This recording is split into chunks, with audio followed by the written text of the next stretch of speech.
Hello students, कैसे हैं आप सब लोग। Welcome back in mega minds tutorial. This is Arpit, your physics educator. I hope आप सभी का जो बोर्ड एग्ज़ाम है, जितने भी एग्ज़ाम हुए हैं, अच्छा गया होगा और जो अपकमिंग एग्ज़ाम है वो भी अच्छे से जाएंगे। उसके लिए आपको बहुत बहुत शुभकामनाएं।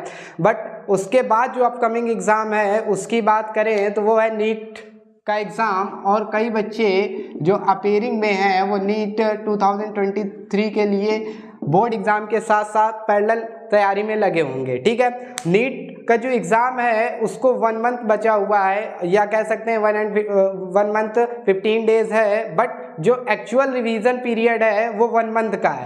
जो वर्क कर सकते हैं हम वो इसी 1 मंथ में कर सकते हैं। सो हमारा टारगेट है कि इस 1 मंथ को अच्छे से यूटिलाइज किया जाए। तो उसके लिए मेगा माइंड्स ट्यूटोरियल आपको फुल रिवीजन इन 20 डेज का एक क्रैश कोर्स प्रोवाइड कर रहा है, जिसमें आप फिजिक्स और केमिस्ट्री को अच्छे से समझ सकते हो। और आप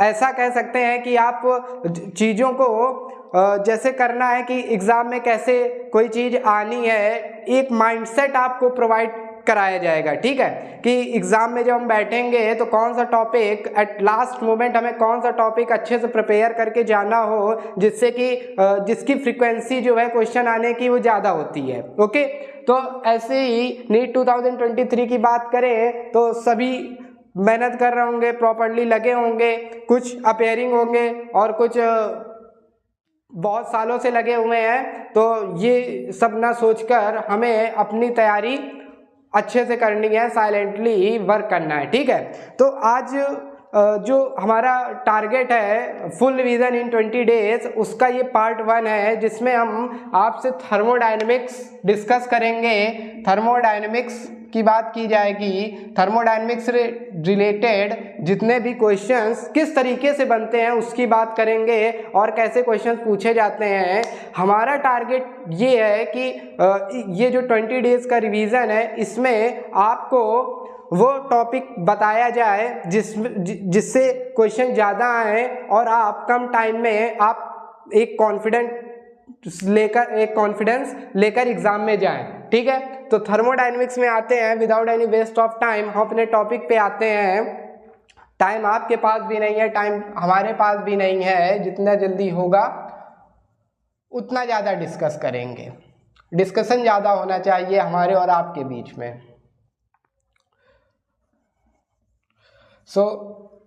थर्मोडायनेमिक्स के कुछ ऐसे पार्ट हैं जो आते ही आते हैं एग्जाम में।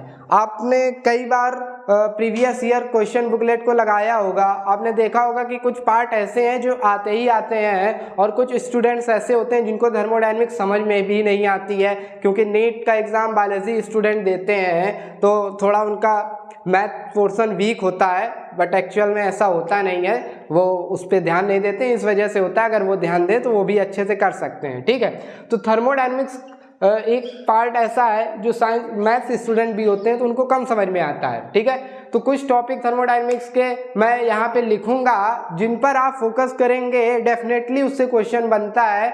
अगर आपको विश्वास ना हो तो आप प्रीवियस ईयर बुकलेट देख सकते हैं, उससे आपको क्वेश्चन मिलेगा। क्या चेंज होगा? एक फॉर्मेट क्वेश्चन का चेंज होगा, बट जो उसका कॉन्सेप्ट है वो सेम रहता है। ठीक है, तो हम कॉन्सेप्ट डिस्कस करेंगे और किस वे में क्वेश्चन पूछा जाता है उसको समझेंगे। थर्मोडायनेमिक्स के पहले मैं आपसे टॉपिक बता दूं कि क्या क्या फोकसिंग पार्ट है थर्मोडायनेमिक्स में। ठीक है, तो थर्मोडायनेमिक्स की बात करें, जो क्वेश्चन बनता है सबसे पहले first law of thermodynamics. First law of thermodynamics से बनता है। ठीक है, फर्स्ट लॉ ऑफ थर्मोडायनेमिक्स से बनता है।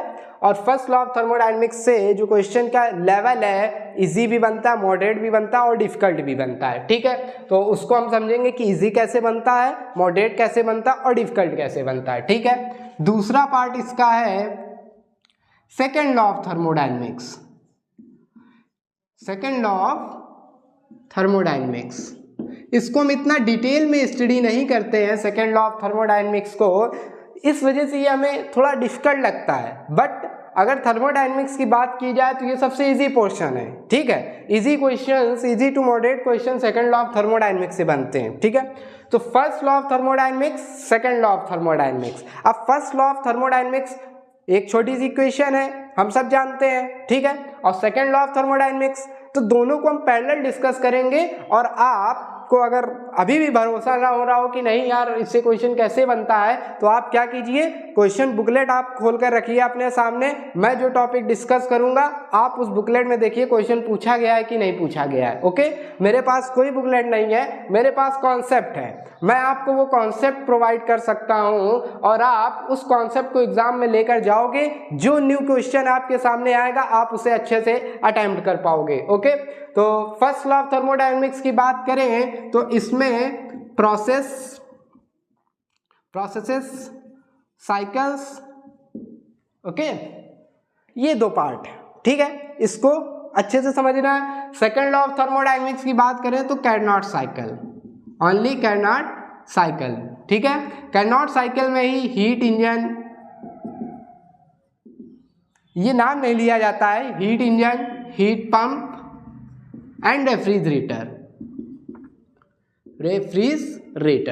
ये दो हैं, तीन है, ठीक है। और ये इजी पार्ट है, second law of thermodynamics easy part है, इसको अभी मैं आपको बता दूंगा, आप जितने क्वेश्चन हैं सारे कर लोगे, कोई डिफिकल्टी आपको फील नहीं होगी, ठीक है। फर्स्ट लॉ ऑफ थर्मोडायनेमिक्स की बात करें तो ये थोड़ा सा ब्रॉड है, बट इतना भी ब्रॉड नहीं है, क्योंकि इसमें दो टर्म हमें समझने हैं, वो दो टर्म अगर हम समझ लेंगे तो हमारा पूरा टॉपिक कंप्लीट हो जाएगा, ठीक है।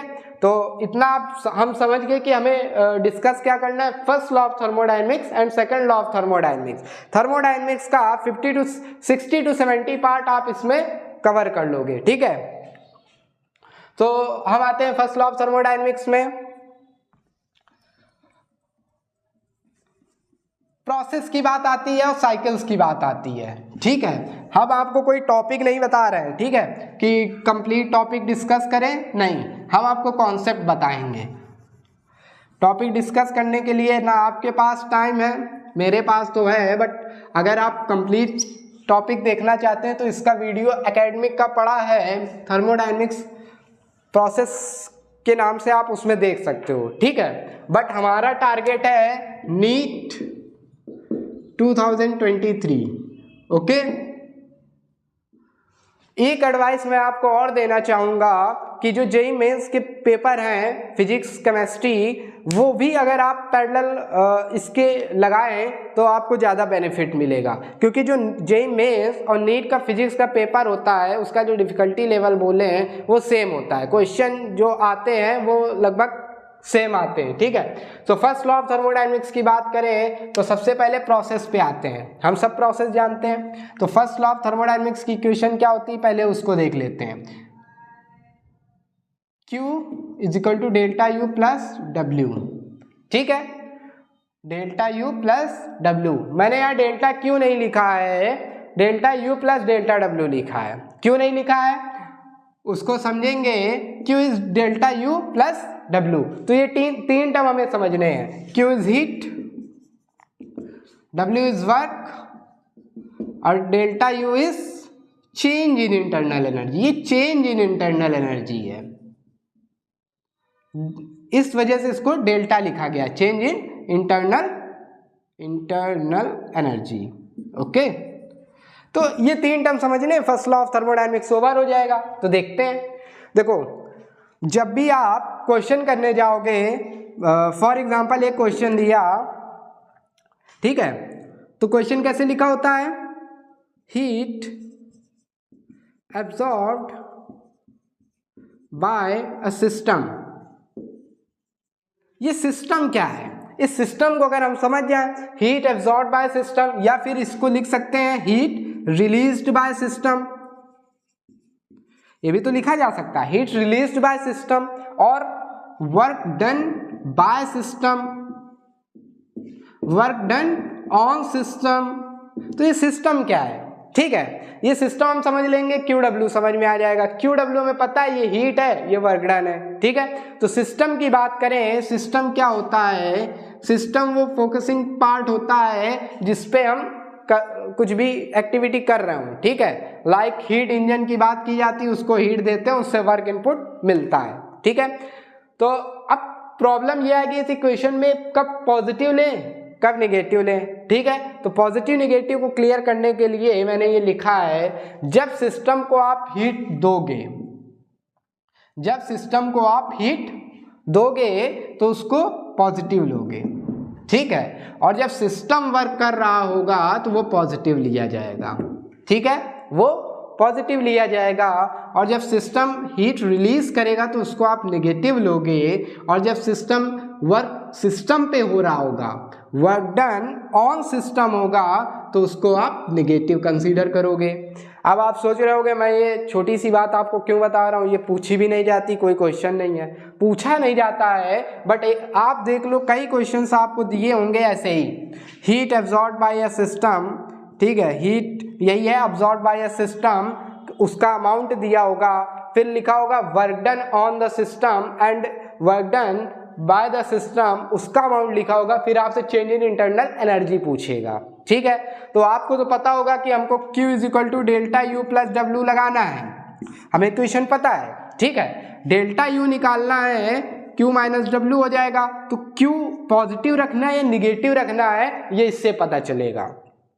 Heat given to the system भी लिख सकते हैं, heat absorb by a system, कई अलग अलग टर्म्स में आप इतना समझिए कि जब सिस्टम हीट ले रहा है तो उसको हमें पॉजिटिव रखना है, फिर उसको सेंटेंस में given to system, absorb by system या heat required for this system, हमें इतना याद रखना है कि जब सिस्टम हीट ले रहा है तो पॉजिटिव और जब रिलीज कर रहा है तो नेगेटिव। तो यहीं पे मिस्टेक हो जाएगी कि आप पता चला पॉजिटिव ले रहे हो, वर्क डन बाय सिस्टम है तो आप उसको पॉजिटिव ले रहे हो, तो पॉजिटिव नेगेटिव का खेल हो जाएगा और क्वेश्चन गलत हो जाएगा, ठीक है।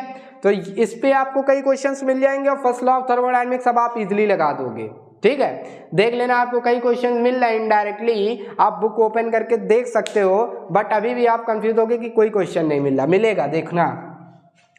ये समझ में आया, ठीक है। अब आगे आते हैं फर्स्ट लॉ ऑफ थर्मोडायनेमिक्स।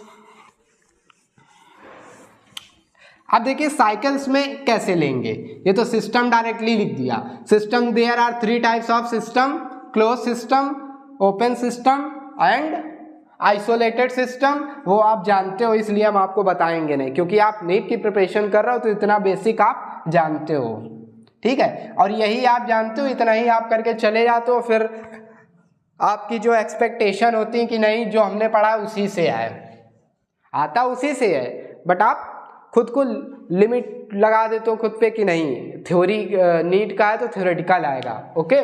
तो नीट में तो और अच्छे क्वेश्चंस आते हैं मेन से। तो ये हुआ। अब साइकिल की बात करें, जैसे पीवी कर्व ले लिया, हमें पीवी कर्व स्टडी करना है, ठीक है, पीवी कर्व स्टडी करना है। इसमें हम देखें कि कोई भी साइकिल है, जैसे ये वाला आपने क्वेश्चन देखा होगा, ठीक है, एक सर्कल है, अब इसमें 2 केस हो सकते हैं, पी वी, एक सर्कल ये है, ठीक है, ये क्लॉकवाइज मोशन है, अब सर्कल क्या, ये क्लॉकवाइज है, ये एंटी क्लॉकवाइज मोशन है, ठीक है। तो हमें पता है वर्क डन क्या होता है, ये आपने पढ़ रखा है कि जो वर्क डन है वो एरिया अंडर पीवी कर्व होता है, area under PV curve, work done is area under PV curve, okay. तो इसका ये जो एरिया हम कैलकुलेट कर लेंगे वो वर्क डन आ जाएगा, क्या आ जाएगा, वर्क डन आ जाएगा। अब अगर मैं इस पे ऑप्शन लिखूं फॉर दिस क्वेश्चन, या 2 फिगर दे दिए, ठीक है, स्टेटमेंट लिख के आप देखना कई क्वेश्चन मिलेंगे इससे। तो जब ये देखिए वर्क डन निकालेंगे, बट पॉजिटिव होगा नेगेटिव होगा हमें वो बताना है, वर्क डन बाय सिस्टम हो रहा है या वर्क डन ऑन सिस्टम हो रहा है वो बताना है, ठीक है। तो जब साइकिल क्लॉकवाइज होगी, साइकिल क्लॉकवाइज होगी तो एरिया जो होगा, वर्क डन जो होगा वो पॉजिटिव होगा, या फिर आप इसको कह सकते हो work done bye system, work done by system. Anti clockwise होगा तो वर्क डन कैसा होगा, ये नेगेटिव होगा, इतना आप समझ लीजिए, एंटी क्लॉकवाइज होगा तो नेगेटिव होगा, क्लॉकवाइज होगा तो पॉजिटिव होगा। अब वर्क डन आ गया, हीट के लिए कौन सा कर्व यूज करते हैं, तो टीएस, एंट्रोपी इतनी स्टडी नहीं की जाती है, बट कुछ पार्ट पूछा जाता है, तो जब उसको टीएस में ले लें, उसके लिए टीएस कर्व यूज कर लिया जाए। इसको समझिए कि हीट के लिए क्या होगा, हीट के लिए सेम थिंग है टी एस। अब ये इसके अंडर अगर आप एरिया कैलकुलेट करो तो ये आपको हीट देगा, ठीक है। एरिया अंडर टी एस कर आपको हीट देगा, ठीक है। हीट कैलकुलेट होकर आएगी तो ये डायरेक्टली पूछ सकते हैं, ओके। तो इस तरीके से जैसे कि और भी साइकिल्स पे क्वेश्चन देखें तो पीवी कर्व ज़्यादा जो इम्पोर्टेंट है कि पीवी कर्व आता है, वर्क डन से रिलेटेड क्वेश्चन आता है और ज़्यादा कुछ खास नहीं आता है, ठीक है। आता जरूर है, एक क्वेश्चन ये इस पोर्शन से आता जरूर है, ठीक है, और इससे भी आता है, ठीक है। अब इसका यूज अब प्रोसेस में कैसे होता है उसको भी समझेंगे। उससे पहले एक क्वेश्चन मेरे दिमाग में आ रहा है जिसे मैं डिस्कस कर लूँ। ऐसे बहुत से ग्राफ आपको मिलते होंगे और आप कर लेते होंगे, हो सकता है आप उस चीज को रट भी रहे हो, बट रटना नहीं है हमको, ठीक है। ये कॉन्सेप्ट लेके हमें जानना है कि वर्क डन पॉजिटिव कब होता है, वर्क डन नेगेटिव कब होता है। सो वर्क डन जैसे एक इस तरीके का दे दिया हमने, ठीक है। इसके प्लेस पे ट्रायंगल भी दे सकते हैं, ठीक है। इसके कोऑर्डिनेट दे दिए हमने, ठीक है। पीवी है, ये v है, ये 2v है, तो इसका जो कोऑर्डिनेट है ये 2p है, ये p है। अब आपसे पूछा जाए बताइए वर्क डन कितना हो रहा है, और इस साइकिल को हमने ऐसे बना दिया, ठीक। क्लॉकवाइज है, वर्क डन पॉजिटिव आएगा और कितना आएगा, area under this curve it is a rectangle p into V, 2p minus p into ये लेंथ कितनी हो गई इस रेक्टेंगल का area 2p minus p into 2v, इतना जो है वो 2v माइनस का v, तो क्या हो गया pv, हो गया pv। और ये पॉजिटिव होगा, हो सकता है इसकी वैल्यू गिवन हो। अब इसको अगर हम ऐसे कर दें तो माइनस pv हो जाएगा, कुछ भी चेंज हो सकता है। तो एक एक क्वेश्चन को हम नहीं रट सकते हैं, बट कुछ कॉन्सेप्चुअल चीजें अपने साथ ले जा सकते हैं और प्रॉब्लम को इजीली सॉल्व कर सकते हैं, ओके। अब आते हैं, देखिए इस इक्वेशन का यूज कर रहे हैं, वर्क डन कैसे कैलकुलेट कर रहे हैं। अब इस इक्वेशन पे आते हैं, आपको इतनी प्रैक्टिस करके जानी है कि वहां कुछ डिराइव ना करना पड़े, आपको फॉर्मूले उंगलियों पे हो, तुरंत आप लिखिए, सॉल्व कीजिए, क्योंकि आपके पास टाइम है, आप स्पेसिफिक पर्पज से उसको तैयार कर रहे हो किसी एग्जाम के लिए। अब अगर आप सोच के जाओ नहीं मैं डिराइव करके निकालूंगा, तो और भी कुछ है एग्जाम में, केमिस्ट्री है, बायोलॉजी है, सब्जेक्ट्स हैं, और कुछ क्वेश्चन छोड़ने के लिए आते हैं तो उनको छोड़ना भी है, ठीक है। दूसरे टॉपिक का हो सकता है, इस टॉपिक का भी हो सकता है, जरूरी नहीं है, बट ये ऐसा पार्ट है जिससे क्वेश्चन आता ही आता है और इजी टू मॉडरेट आता है, कोई हाई लेवल का क्वेश्चन नहीं आता है, ठीक है। अब प्रोसेस की बात करें, ठीक है, ये साइकिल समझ ली हमने। अब प्रोसेस की बात करें, प्रोसेस की बात की जाए तो क्या होगा, प्रोसेस में हमने पढ़ा है आइसोथर्मल प्रोसेस, नाम सुना होगा। साइक्लिक प्रोसेस हो गया, ठीक है, साइक्लिक प्रोसेस हो गया। आइसोथर्मल प्रोसेस, इसका ग्राफ आता है। अगर आपको इसको डिटेल में समझना है तो आप थर्मोडायनेमिक प्रोसेसेस का वीडियो है वो आप सर्च करके देख सकते हो, ठीक है। उसमें डिटेल से एक एक बात समझाई गई है, शॉर्ट वीडियो है, ज़्यादा बड़ा नहीं है। अगर आप उसमें देखोगे तो आपका बिल्कुल कॉन्सेप्ट क्लियर हो जाएगा, कभी गलती नहीं होगी, और आज भी समझ लोगे तो गलती नहीं होगी। बट हमारा मोटिव है आपको इंडिकेट करना कि किस टॉपिक से क्वेश्चन आता ही आता है और कैसे आते हैं, ठीक है। आप बुकलेट ओपन करके रखिए और क्वेश्चन लगाते चलिए कि हाँ इस टॉपिक से, इस कॉन्सेप्ट से every time every year question पूछा जाता है, ठीक है। Isothermal process, adiabatic process, okay, और भी हो गए isochoric process and isobaric process, okay.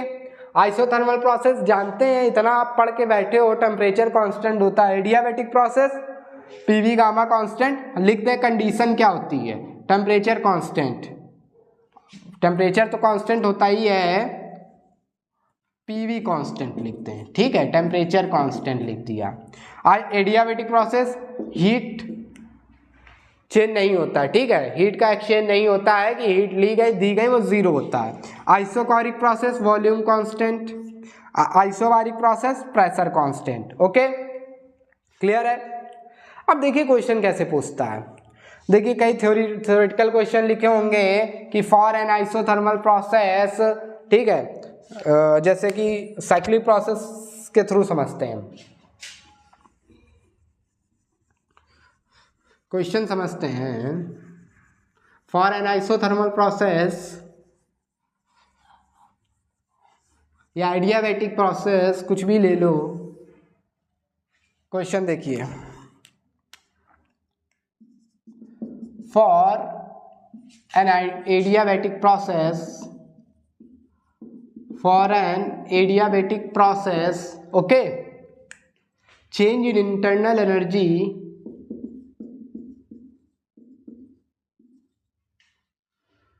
will be, for an adiabatic process change in internal energy will be when, condition क्या है, when work is done on system। समझिए, अब मैंने आपको ऑप्शन दे दिया, आपको ऑप्शन दे दिया, delta U is equal to Q, delta U is equal to W, delta U is equal to minus W and delta U is equal to minus Q. बताइए क्या होगा। तो क्वेश्चन लिखा है एडियाबैटिक प्रोसेस है, change in internal energy will be when work is done on system. कुछ data दिया नहीं तो क्या करेंगे, कुछ नहीं करना है, इजी है। क्या करना है, अब आप इस क्वेश्चन के अगर समझ के जाए फर्स्ट लॉ ऑफ थर्मोडायनेमिक्स, कुछ लोग इसको रट लेंगे, ठीक है, ये क्वेश्चन लगेगी सीधे क्वेश्चन रख देंगे, ठीक है। चलिए आपको पता है first law of thermodynamics, by first law of thermodynamics आप लिख दोगे Q is equal to delta U plus W, आपने लिख दिया, ओके। अब for an adiabatic process, adiabatic process में Q जीरो होता है तो delta zero is equal to delta U plus W, so delta U is equal to minus W, इससे आया, ठीक है, delta is equal to minus W. But when work is done on system है, when work is done on system, तो जब हम system पे work कर रहे होते हैं तो क्या होगा, वर्क निगेटिव लिया जाता है। कैसा लिया जाता है, नेगेटिव वर्क लेते हैं, माइनस माइनस डब्ल्यू रखेंगे, तो ये delta U is equal to क्या हो जाएगा, डब्ल्यू हो जाएगा। क्या हो जाएगा, डब्ल्यू हो जाएगा। Change in internal energy positive आ रही है, इसको आप ऐसे भी समझ सकते हो कि जैसे ये सिस्टम है, सब कुछ छोड़िए, एडियाबैटिक प्रोसेस पूछा, हमने ये नहीं अप्लाई किया। इंटरनल एनर्जी क्या होती है कि किसी बॉडी या सिस्टम में जो एनर्जी उसकी है, उसकी अपनी एनर्जी जो है उसको इंटरनल एनर्जी बोलते हैं, ठीक है। अगर आप इसको हीट ना दे रहे हो और ये सिस्टम वर्क कर रहा हो तो ये वर्क कहाँ से मिल रहा होगा, ये भी तो एक एनर्जी है, तो ये एनर्जी जो ट्रांसमिट हो रही है वो सिस्टम की अपनी एनर्जी से वर्क दे रहा है। जैसे कि इसके पास 100 रुपए थे, आप ऐसे समझो 100 रुपए थे, इसने अगर 20 रुपए दे दिए तो इसके पास 180 बचे ना, तो इसकी इंटरनल एनर्जी पहले U1 थी, U2 इंटरनल एनर्जी क्या हुई, डिक्रीज हो गई, ठीक है, ठीक है। बट जो हमारा क्वेश्चन है for an adiabatic process, Q क्या हो गया, एडियाबैटिक जैसे ही लिखे आप Q इज इक्वल टू 0 लिख लेना, एडियाबैटिक लिखते ही आप Q इज इक्वल टू 0 लिखना, कुछ मत लिखना, अगर फर्स्ट लॉ ऑफ थर्मोडायनेमिक्स, ठीक है। फिर कहा कि चेंज इन इंटरनल एनर्जी क्या होगी when work is done on system, तो Q 0 है तो ये दो ऑप्शन तो कट गए, ये दो ऑप्शन कट गए। अब जब सिचुएशन फिर बोला when work is done on system, हमने इस पे वर्क किया, इसके पास 100 रुपए थे, इसको और 20 रुपए, हमने इसको 20 मान लिए, 20 रुपए दे दिए, तो इंटरनल एनर्जी क्या होगी, 120 हो गई। तो चेंज इन इंटरनल एनर्जी क्या होगी, पॉजिटिव आएगी, final minus initial, 120 minus 100, positive value 20 देगा, इंक्रीज कर रही है, तो कौन सा ऑप्शन सही होना चाहिए, बी वाला। ऐसे आप सोच सकते हो, ठीक है। आप देखिए फिजिक्स क्या है, एक प्रैक्टिकल सब्जेक्ट है जिसे हम सोच के भी कर सकते हैं, ठीक है, मतलब समझ के कर सकते हैं कि सिचुएशन क्या है, अगर आपका कॉन्सेप्ट क्लियर है। Okay, first law of thermodynamics का भी कैसे यूज किया और बाय फिगर हमने कैसे उसको समझ के किया, आप ऑप्शन एलिमिनेट करके इजीली कर सकते हो, ठीक है। ऑप्शन ऐसे ही आएंगे और कुछ नया ऑप्शन में नहीं देगा, और ऐसा क्वेश्चन आप देख लेना मिल भी जाएगा, ठीक है। तो ये फर्स्ट लॉ ऑफ थर्मोडायनेमिक्स में ये जो कब हमें हीट पॉजिटिव लेनी है, कब नेगेटिव लेनी है, वर्क को कब पॉजिटिव लेना है और कब नेगेटिव रखना है, उसको समझा, और साइकिल्स में किस तरीके से पॉजिटिव लेना और नेगेटिव लेना। हमारा एम था पॉजिटिव नेगेटिव कब लेना है, क्योंकि आपको फॉर्मूला पता होगा, आप वैल्यू रखोगे, बट जो साइन रखने का टाइम आएगा उसमें गलती हो जाती है। ओके, तो इसको अच्छे से ध्यान में रख के करना, ठीक है। तो ये क्वेश्चन आपको समझ में आई किस तरीके से करनी है। ओके, अब इसके और अंदर जाते हैं, इजी वे हो गया। अब मॉडरेट में घुसते हैं कि मॉडरेट में क्या हो जाएगा। प्रोसेस समझ में आई, आइसोथर्मल प्रोसेस, एडियाबैटिक प्रोसेस। अब इसी में आइसोथर्मल प्रोसेस दे दे, अब कितने क्वेश्चन आप इससे बनाओगे। एडियाबैटिक प्रोसेस था, एडियाबैटिक प्रोसेस को आप रफ करके आइसोथर्मल लिख दो, आइसोथर्मल प्रोसेस। तो जैसे ही आइसोथर्मल लिखे आप लिख दोगे T इक्वल टू कॉन्स्टेंट, ठीक है। आइसोथर्मल प्रोसेस का मतलब जो इंटरनल एनर्जी है वो जीरो हो जाती है। क्या हो जाती है? जीरो हो जाती है। In isothermal process internal energy, change in internal energy zero होता है। इंटरनल एनर्जी जीरो नहीं होती, change in internal energy zero हो जाएगी, ठीक है। तो कहीं ऑप्शन में delta U equal to zero भी दिया होगा, एक आप आंसर मार दोगे, ठीक है। समझ में आया? ओके, तो ये तो इस तरीके से पूछ सकते हैं। When work is done on system हमने दे दिया, work is done by system हो सकता है। ओके, अब जैसे आइसोकोरिक प्रोसेस की मैंने V इक्वल टू कॉन्स्टेंट तो लिखा है, ठीक है। इसमें एक और पॉइंट आप नोट कर लो, आइसोकोरिक प्रोसेस में वर्क डन जीरो होता है, W भी जीरो आता है।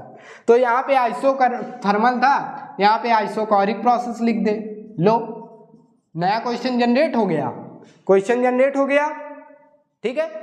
हर बार आप देख रहे हो एडियाबैटिक आइसोथर्मल, एग्जामिनर का माइंड घूमा, उसने आइसोकोरिक रख दिया, तो जैसे ही आइसोकोरिक लिखा आप W is equal to zero लिख देना, ठीक है। W is equal to zero लिख दोगे, तो जब W is equal to zero लिखोगे, फर्स्ट लॉ ऑफ थर्मोडायनेमिक्स में आओगे, तो चेंज इन इंटरनल एनर्जी क्या हो जाएगी, इसको रफ कर दें।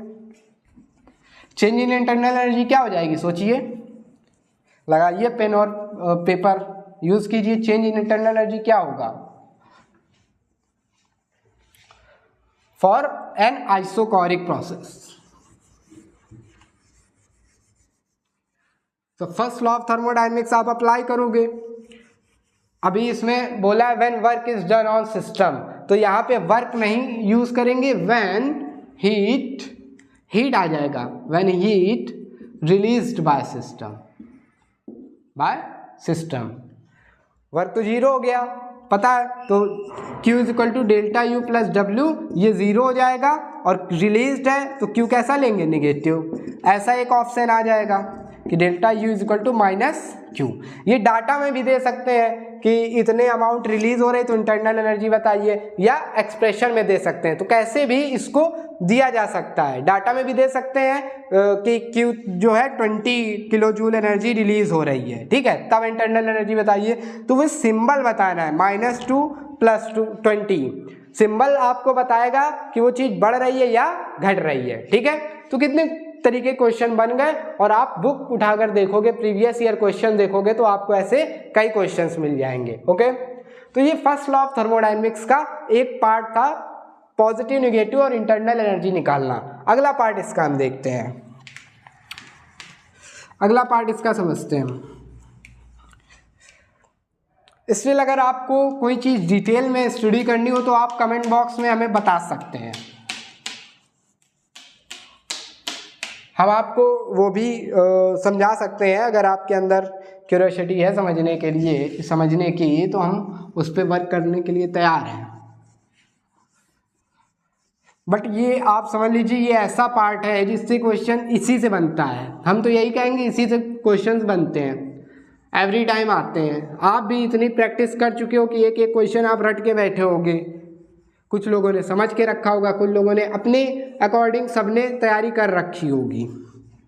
ठीक है, तो अब आपका कॉन्फिडेंस बढ़ेगा कि हाँ बात तो सही है कि कुछ टॉपिक ऐसा है कि क्वेश्चन इसी से आता है। ठीक है, अब देखिए इस इक्वेशन का एग्जामिनर और अच्छे से यूज़ कैसे करता है। एग्जामिनर के पॉइंट ऑफ व्यू से हम समझ रहे हैं। ठीक है, एग्जामिनर इस इक्वेशन का अच्छे से यूज़ कैसे करता है। ठीक है, तो डेल्टा यू हो गया, delta U M C V delta T भी होता है। ठीक है, delta U is equal to M C V delta T होता है, तो इसको हम इसमें रख सकते हैं Q is equal to M C V delta T plus W. देख रहे हो डेल्टा टी टेम्परेचर कांस्टेंट हो जाएगा तो चेंज इन टेम्परेचर जीरो हो जाएगा, that is why delta U is equal to zero. So Q is equal to M C V delta T plus W भी हो सकता है एट कांस्टेंट वॉल्यूम। ठीक है, एट कांस्टेंट वॉल्यूम। बट इस equation को हम delta M C P delta T भी लिख सकते हैं और M C V delta T plus W भी लिख सकते हैं at constant pressure. Constant pressure होगा तो जो हीट होगी वो M C P delta T, internal energy M C V delta T ही रहती है डब्ल्यू।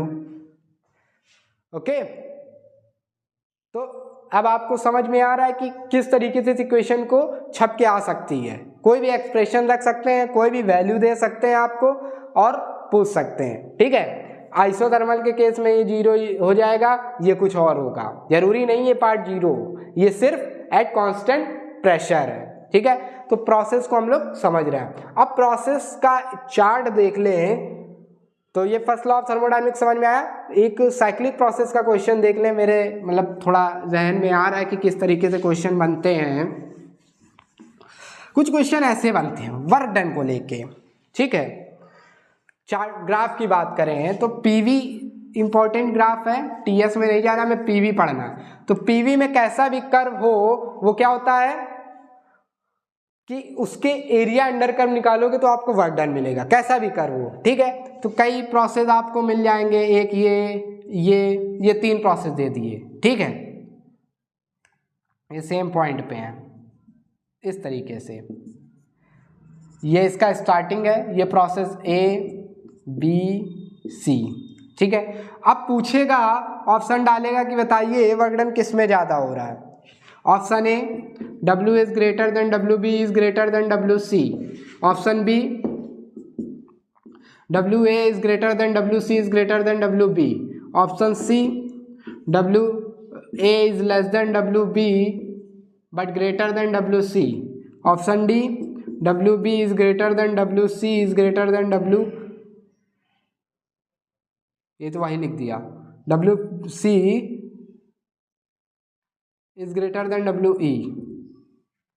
ठीक है, ये तो पीवी कर्व के अंदर जो एरिया अंडर एरिया आप कैलकुलेट करते हो वो क्या होता है वर्क डन।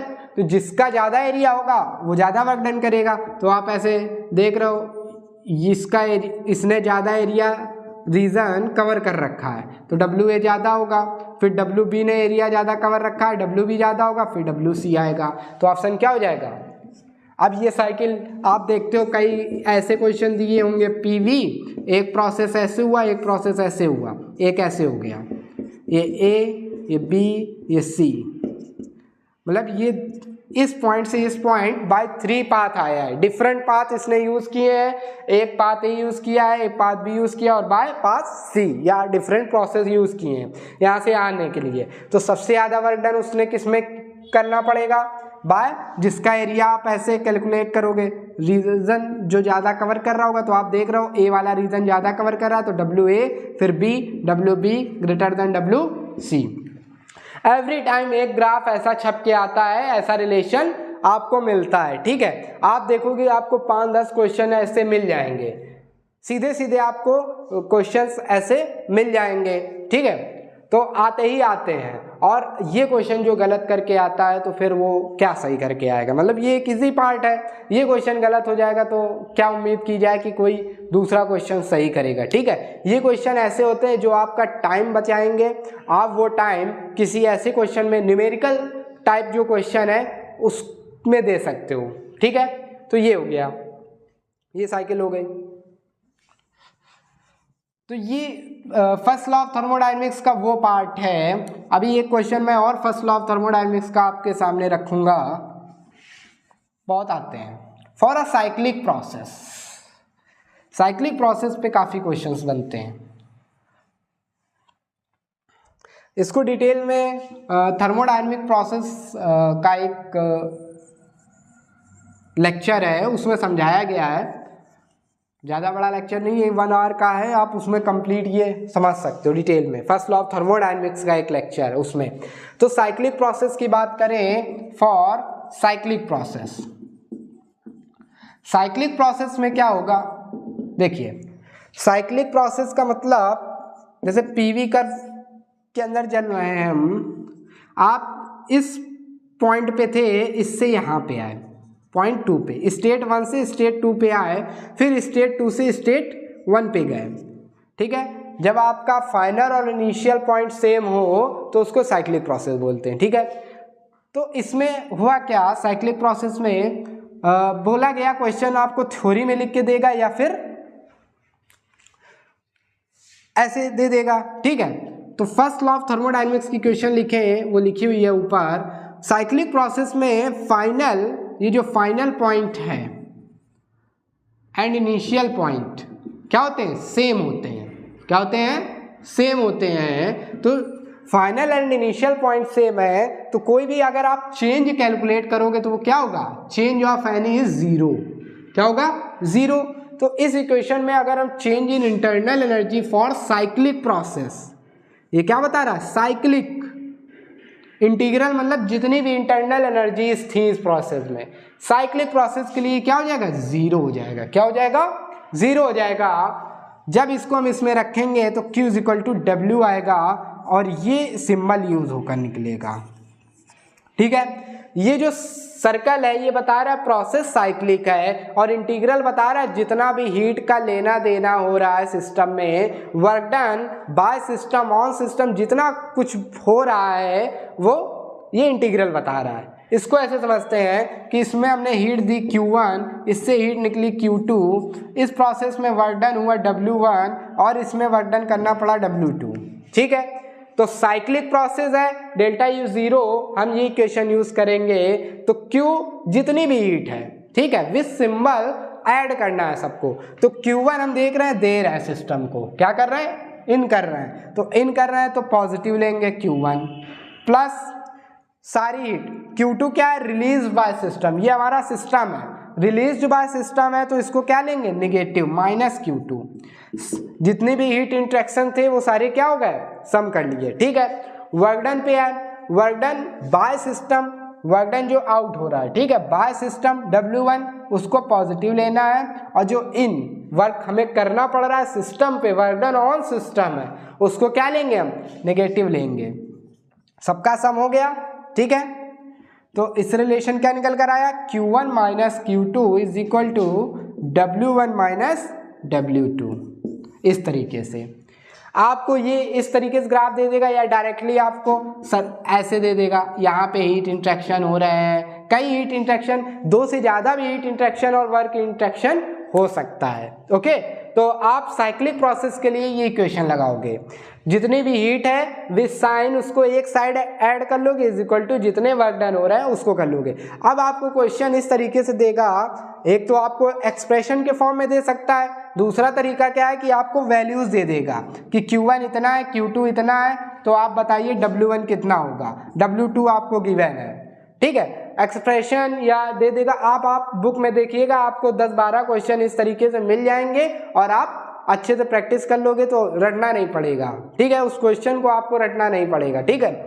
आपसे हो सके तो जो जेईई मेंस के पेपर हैं उसमें भी ऐसे कई क्वेश्चन है, उसको भी कर लीजिए, क्योंकि होता क्या है कि एग्जाम जो होता है कॉन्सेप्ट तो वही रखते हैं, सिर्फ वैल्यू चेंज करते, हो सकता है उसका क्वेश्चन इसमें डाल दें, ठीक है, लेवल सेम रहता है, तो उसको आप उसमें भी देख सकते हो। तो ये साइक्लिक प्रोसेस का एक था, ओके। तो ये एक ऐसा पार्ट मैंने आपसे फर्स्ट लॉ ऑफ थर्मोडायनेमिक्स का डिस्कस किया जिससे क्वेश्चन बनता ही बनता है, एक क्वेश्चन बनता है, ओके। और ये क्वेश्चन कम टाइम लेता है, ठीक है, ये क्वेश्चन कम टाइम लेता है। इसका जो डिफ़िकल्ट लेवल है उसको भी मैं आपको बता दूं कि जिसे हम मॉडरेट या डिफ़िकल्ट कहना तो नहीं चाहिए, बट जहाँ पे कैलकुलेशन आ जाती है, न्यूमेरिकल आ जाए, तो वो डिफ़िकल्ट ही माना जाएगा, ठीक है, क्योंकि कैलसी होता नहीं है। बट क्वेश्चन इसी से बनते हैं एवरी टाइम। एक क्वेश्चन तो इससे आना ही है, जो डिस्कस हुआ है आप मान के चलिए एक क्वेश्चन आना। अगर एक टॉपिक से 2-3 क्वेश्चन आ रहे हैं, आप 2-2 क्वेश्चन फिक्स करके चलोगे तो आप पेपर का जो 70-80% है वो कर लोगे। कुछ क्वेश्चन छोड़ने के लिए आते हैं, उनको आपको छोड़ना है। अगर आप उसमें लग जाओगे तो जो अदर क्वेश्चन है करने वाले हैं वो छूट जाएंगे। कुछ तो ट्रैप किया ही जाता है आपको, कुछ क्वेश्चन ऐसे दिए जाते हैं कि आप फंसे उसमें। हमें क्वेश्चन चूज करना है, मतलब चूज कैसे करना है कि कौन सा क्वेश्चन हमें करना है और कौन सा किससे हमें बचना है, ये भी हमें देखना पड़ेगा एग्जाम में।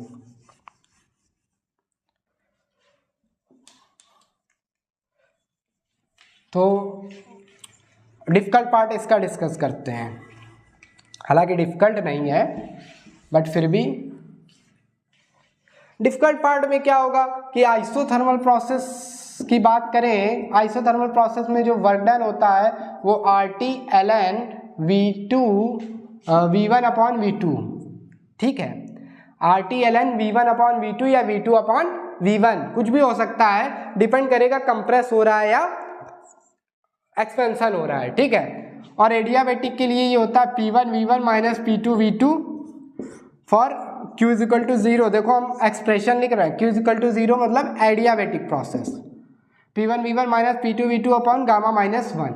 ये डायरेक्ट रिलेशन आप याद करके जाइए, वैल्यू रखिए। अगर आपके पास टाइम है कैलकुलेट करने का तो आप कैलकुलेट, वहाँ पे डाटा भी ऐसा आता है कि आप रखोगे तो इजिली सॉल्व हो जाएगा, ठीक है।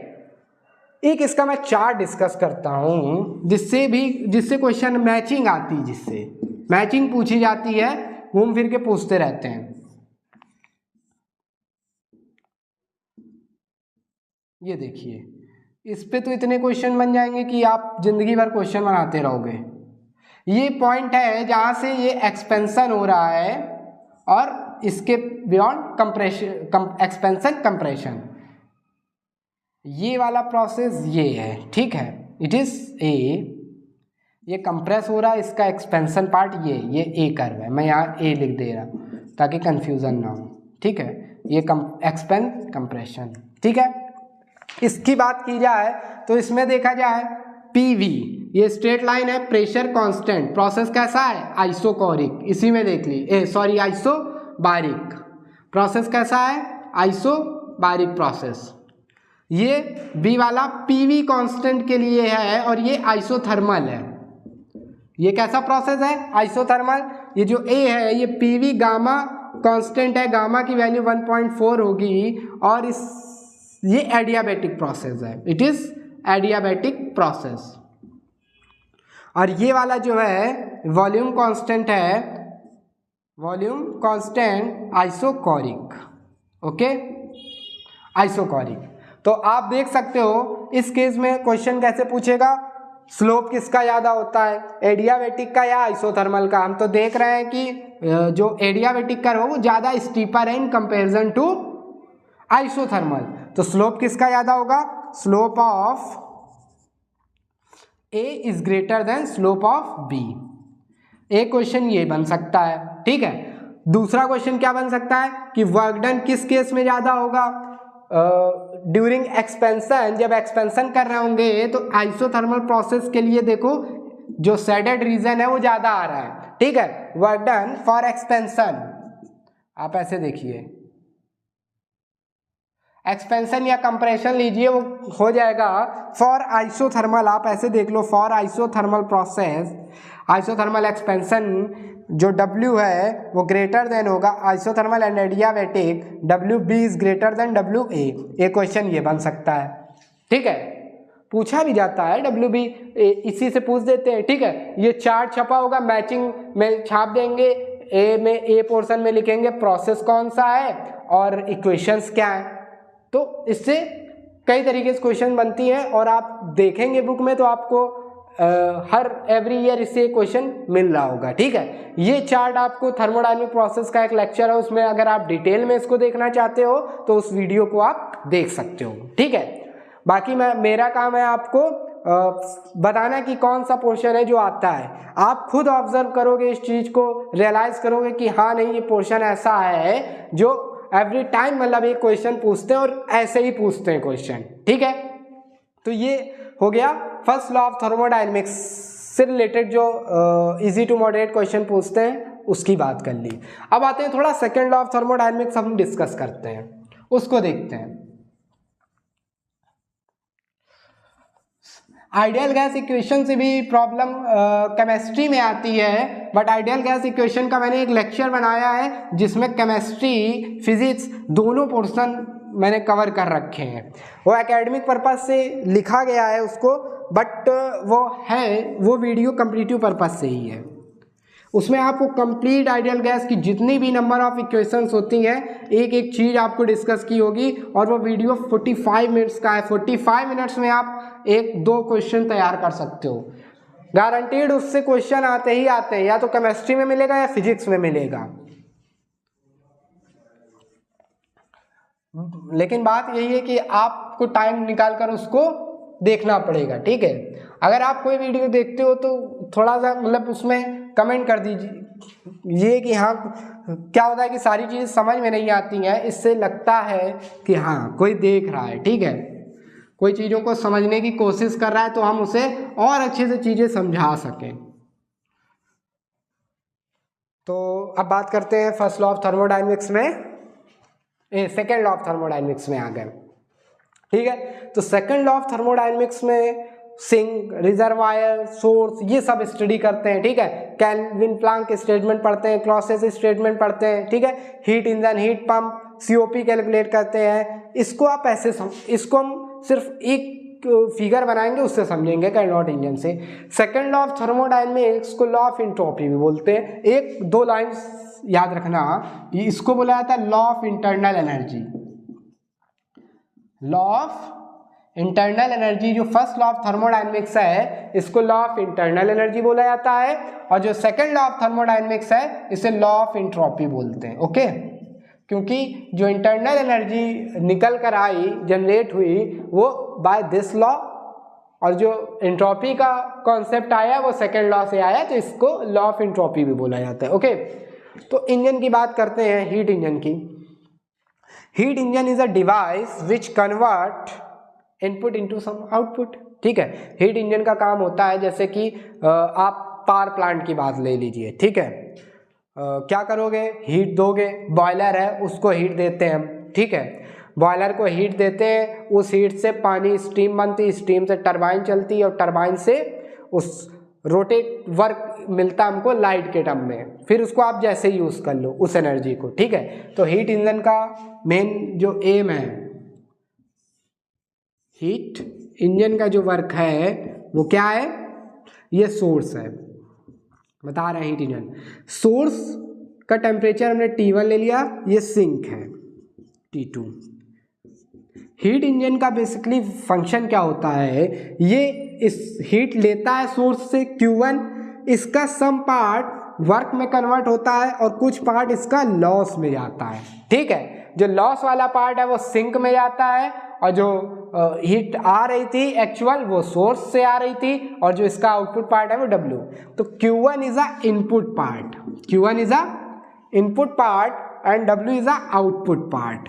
इंपॉर्टेंट इसकी एफिशिएंसी है, इंपॉर्टेंट इसकी एफिशिएंसी है।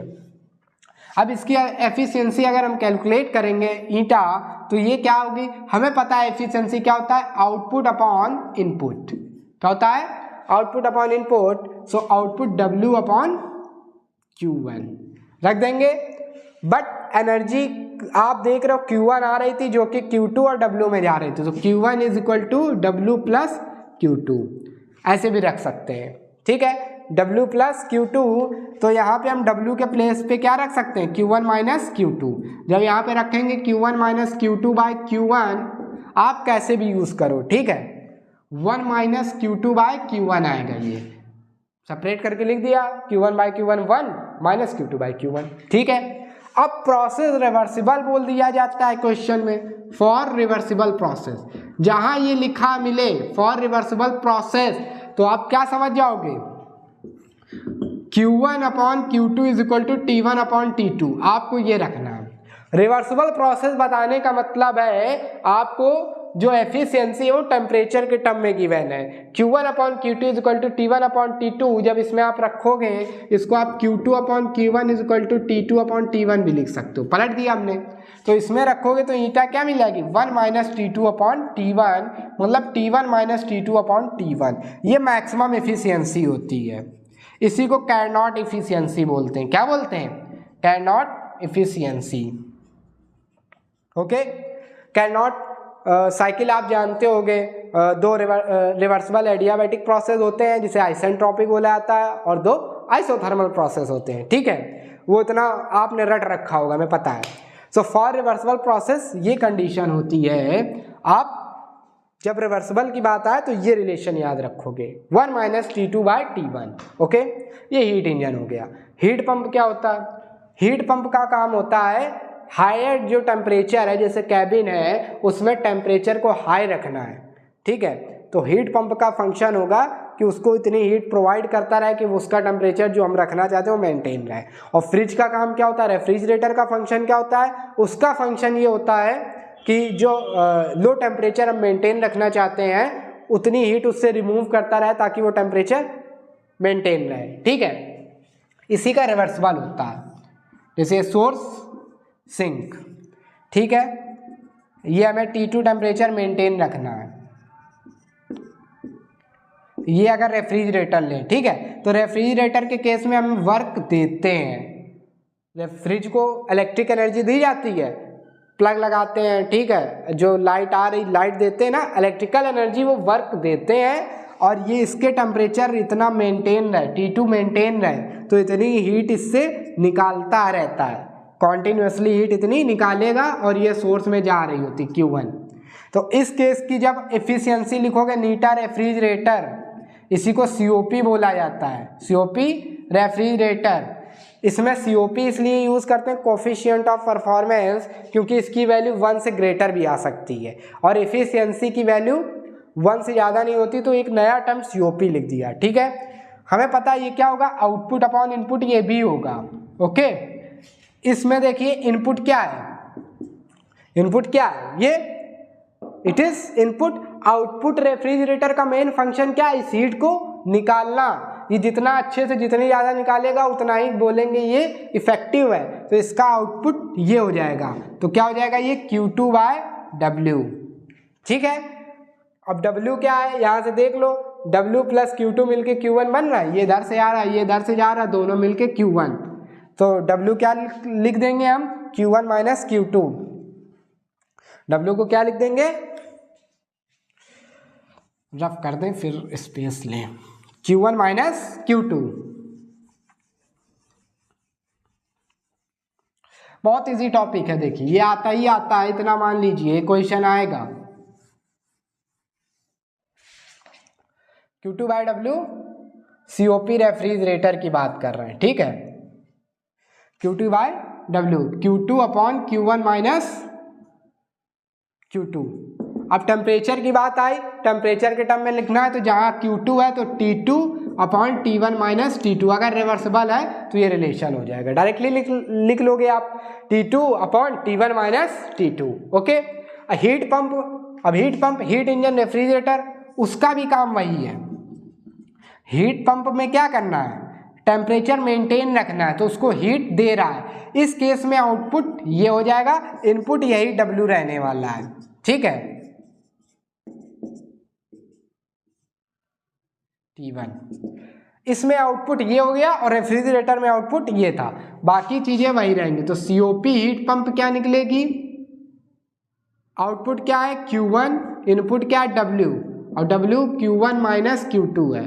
तो आप बेसिक डिफरेंस देख सकते हो, क्या निकल कर आया, Q1 upon Q1 minus Q2। Q1 क्या, T1 upon T1 minus T2 रख सकते हो। इसमें T2 upon T1 minus T2 था, इसमें T1 upon T1 minus T2 है। COP HP है, और दोनों का अगर रिलेशन आप निकालो HP और रेफ्रिजरेटर का, तो रिलेशन आता है COP/HP is equal to COP refrigerator +1। Okay, ये रिलेशन याद रखना, +1 रेफ्रिजरेटर से COP/HP ज़्यादा होता है अगर सेम डिवाइस एज अ जो रेफ्रिजरेटर है वो as a heat pump use किया जाए। ओके, अगर रेफ्रिजरेटर 0.5 है तो अगर उसे as a heat pump use करोगे तो 1.5 आएगी। ठीक है, इतना समझ में आया। ये सेकेंड लॉ ऑफ थर्मोडायनेमिक्स में डायरेक्ट रिलेशंस हैं, आप इस पे करोगे इसी पे क्वेश्चन मिलेंगे। और सेकेंड लॉ ऑफ थर्मोडायनेमिक्स में आपको ज़्यादा नहीं मिलेगा, एक दो क्वेश्चन ऐसे मिल सकते हैं कि यूनिवर्स की जो एंट्रोपी है वो ऑलवेज इंक्रीज करती डिक्रीज करती, क्या होता है, तो यूनिवर्स की एंट्रोपी ऑलवेज इंक्रीज करती है। ठीक है, ये बात आप याद रखना।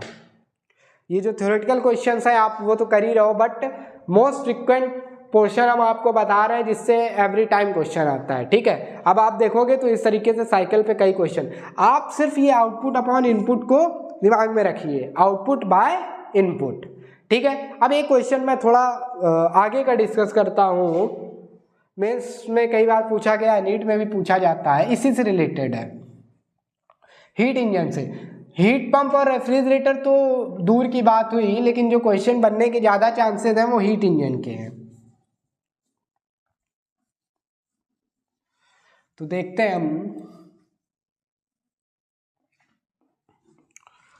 अब आप बुक लगाइएगा, ये टॉपिक देखिएगा थर्मोडायनेमिक्स में, ये पोर्शन काफ़ी कवर। और डिग्री ऑफ फ्रीडम, एक डिग्री ऑफ फ्रीडम ऐसा एरिया है जिससे क्वेश्चन आते हैं। ठीक है, मोनो एटॉमिक गैस है, डाई एटॉमिक है, वो डिग्री ऑफ फ्रीडम से रिलेटेड है, तो उसको भी आप अच्छे से देख के जाइए। अगर आपको चाहते हैं कि मतलब उसको हम थोड़ा डिटेल में बताएं तो आप कमेंट में बताइएगा, हम उसको बताएंगे आपको।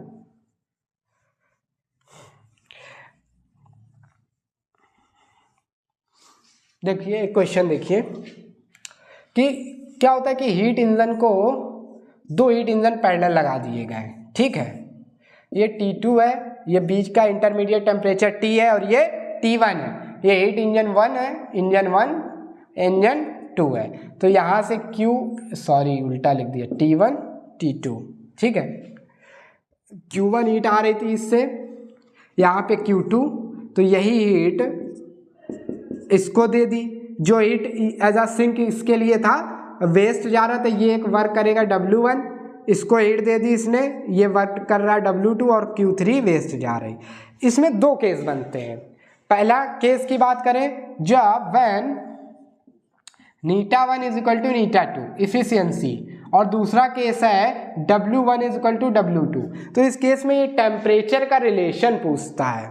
ठीक है, टेम्परेचर का रिलेशन, तो दोनों आप इजीली आप कर सकते हो, η1 η2 इज इक्वल हो, तो टेम्परेचर का रिलेशन बताना है, तो η1 का टेम्परेचर के टर्म में क्या हो जाएगा, 1 माइनस सिंक का temperature for engine 1 as a sink T work कर रहा है, 1 minus T upon T1 is equal to η2 1 minus T2।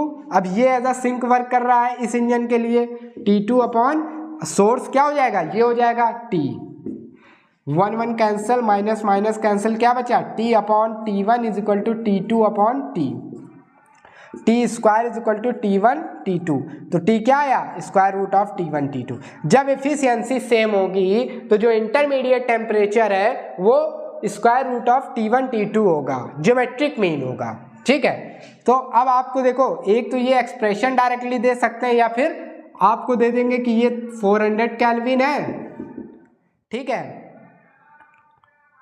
और ये 300 केल्विन है, बताइए इंटरमीडिएट टेम्परेचर कितना होगा, तो और कंडीशन दे देगा कि इफिशिएंसी दोनों इंजन की सेम है, और ये पूरा इस तरीके से दिया है, तो आप direct relation T1 is square root of T1 T2 लगा दोगे। ओके, डायरेक्टली लगा दोगे, नहीं आ रहा तो आप ऐसे कर सकते हो। ठीक है, वर्क डन सेम होगा, W1 is equal to W2। जब वर्क डन सेम होगा तो इस केस में मैं आपको डिराइव करूं या डायरेक्टली बता दूं, कर लेते हैं।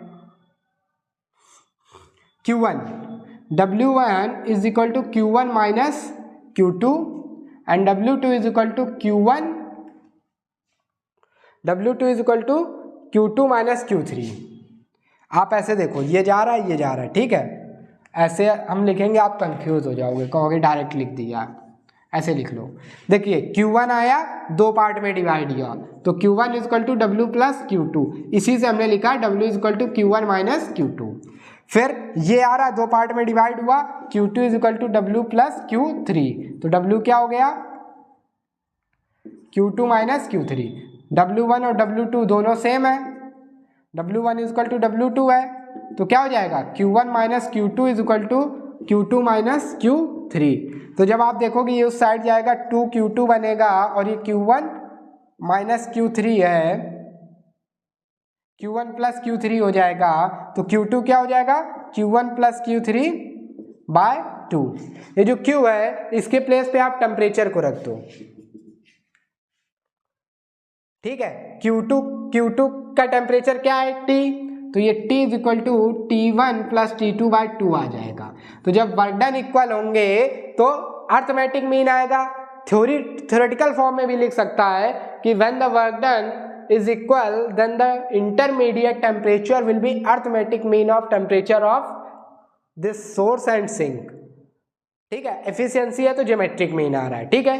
अब आपको ये जैसे हमने बोला 400 300 दिया है, तो आप डायरेक्टली निकाल सकते हो 350 इंटरमीडिएट आएगा अगर वर्क डन सेम है, अदरवाइज उसका कुछ और आएगा, आप ऐसे कैलकुलेट कर लोगे, ठीक है। जो ऑप्शन आपको दिया होगा वो आप मैच कर लोगे।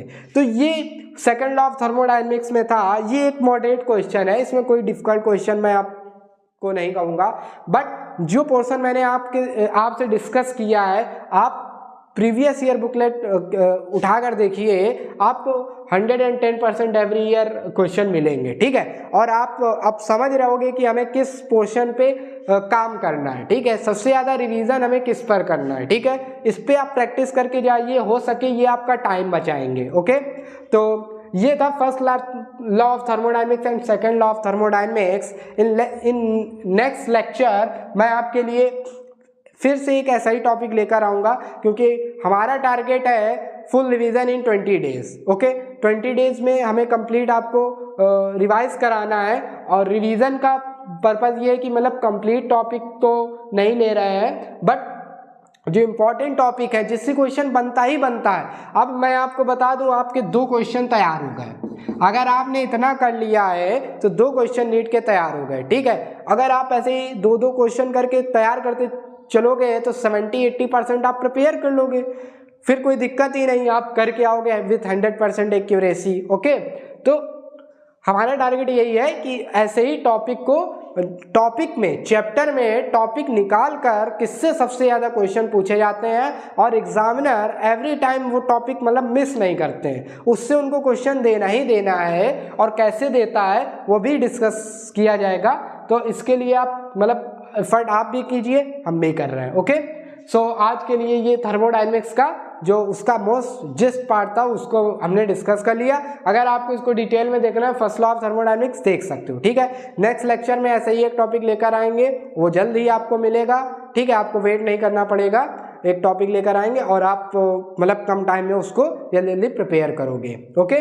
सो आज के लिए बस इतना ही। हंसते रहिए, मुस्कुराते रहिए, and thank you very much.